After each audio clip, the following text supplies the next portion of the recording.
Hello and welcome back to my Crafty Patty channel. And yes, I like to be a little crafty sometimes.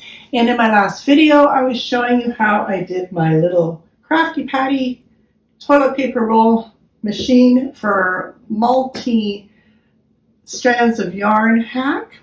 And if you didn't see that, by all means, have a look at that. But in that video, I love it how all of you comment with your wonderful comments and you have such great ideas. And you said, why aren't you using a yarn winder for all your yarn? I'm going, well, I don't have one. So I started thinking about it, and all of this would be so much easier again, and even so much better. So thank you for your ideas and comments. So I have gone out and bought myself a yarn winder to make yarn cakes. Therefore, the yarn is going to come out of the center of your ball. It's not going to roll around the table. It's nice and neat and tidy. And so my next project with you is I'm going to demonstrate this particular yarn winder that I got, and I'll explain a little bit more about that in a minute. But as you can see, I've got 2 bins of yarn, and I'm in a mess. I don't know if I'm coming or going. I've got different types of weighted yarn in different colors all over the place, and look at this mess. So we're going to show you how we turn this into this.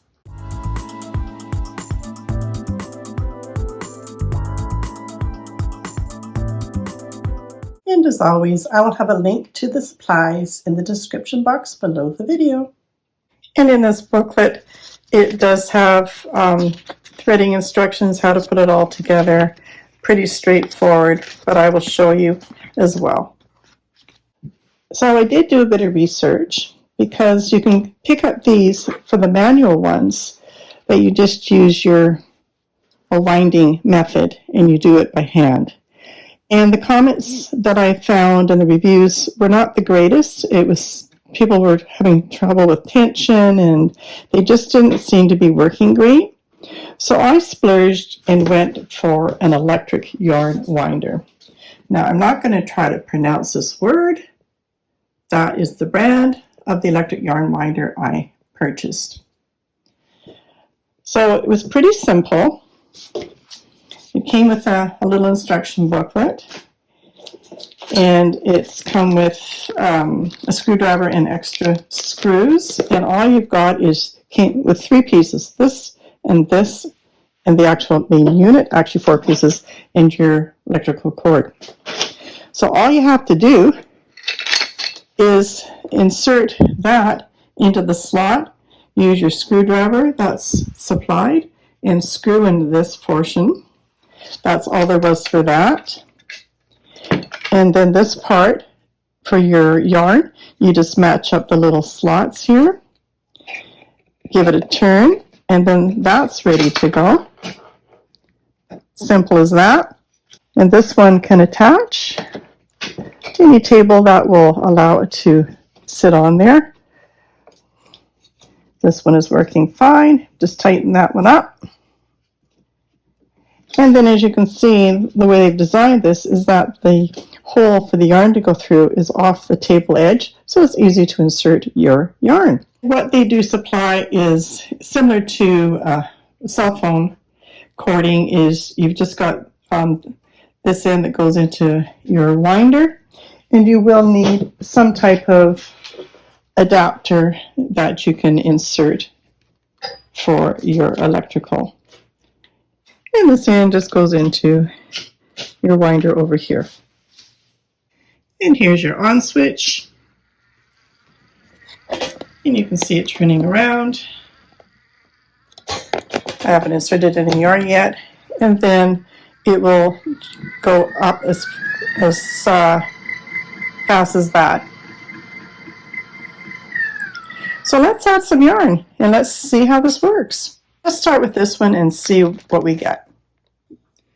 I am going to take it from the center of the ball rather than the outside, and I'm just going to place it in a basket on the floor here. And the threading is pretty straightforward up through that bottom hole. And then here's your first tension, and it just pulls forward like this, and you'll see behind there's a little bar, and the yarn just goes in between like so.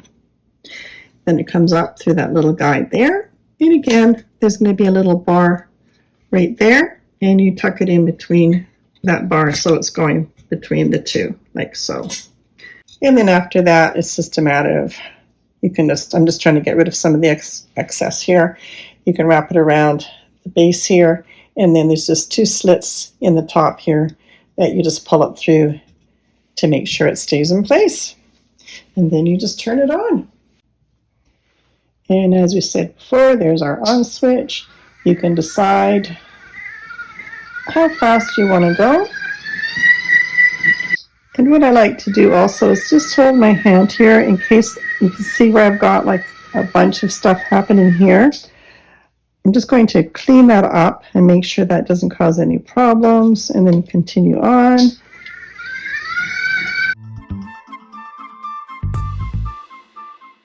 Normally what will happen is you'll see like a bunch of like that. It will untangle itself and then go through. Okay, let's see about that one. So it's still not too bad. But if you end up with something like this on your yarn that you're trying to put into a neat ball, then do try to untangle it, because it will just stop. Obviously, you can't expect it to go through that. But this is why we're making these neat balls, so you don't have to contend with this while you're working on your project. So as you can see, it's not always foolproof taking your yarn from the center of a ball, because I ended up with a big rat's nest that I had patience undoing. And no guarantees that there's not going to be another one. But that's the beauty of doing this. So you've always got your cakes ready to go, knot free, and I'll be so happy when I've got all of this neat and tidy.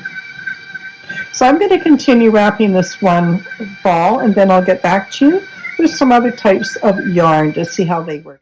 I'll just show you one here. That's the completed yarn cake from that one that we had the big rat's nest in. And there I've got my center ready to go, and oh, it's just going to be so much easier. So I'm really glad that I'm doing up all my yarn cakes. So let's try a bulkier yarn, and it does say to skip the first spring. So let's come up here, and we're just going to work on the outside there, come back through the edge here, and we will put it into this spring here. And again, you have to just get it into that little slot there. I showed you on the other one. And we'll just wrap around once and then bring it into the slots there. Okay, let's see how we do on this.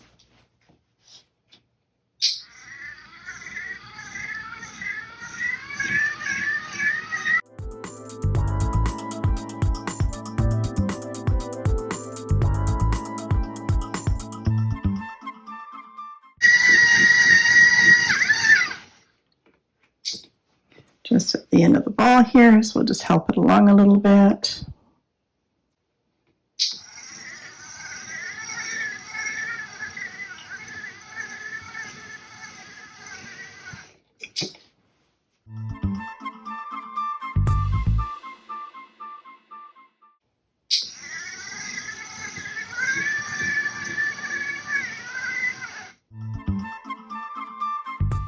And no complaints there.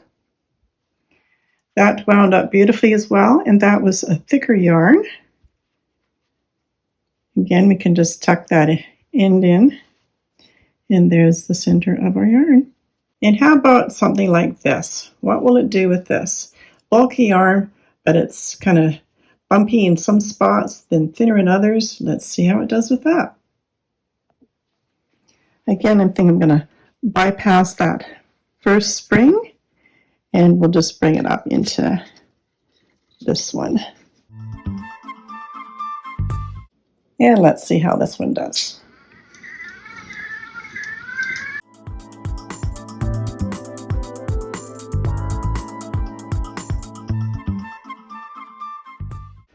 very pleased with that.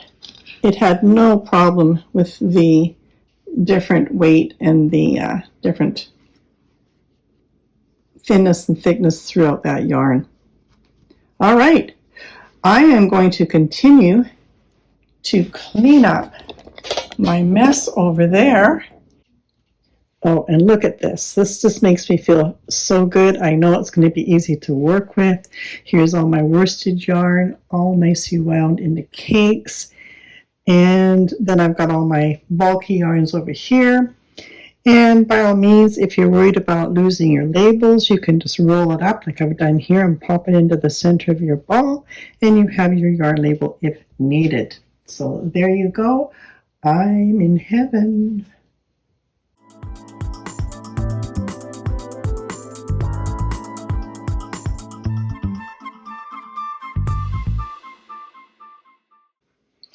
And now, as you can see, I've got nicely wound cakes for my project, still with my Crafty Patty little machine here, where I can use multiple strands of yarn. And look at that. I'm so pleased with that. And as you can see, I'm still working on this beautiful basket. It's going to be nice and big, and I want to get it a little taller. And in the next video coming up, I will be demonstrating on how to make these baskets. So keep your notification button on and look forward to the next video coming up. Bye-bye for now.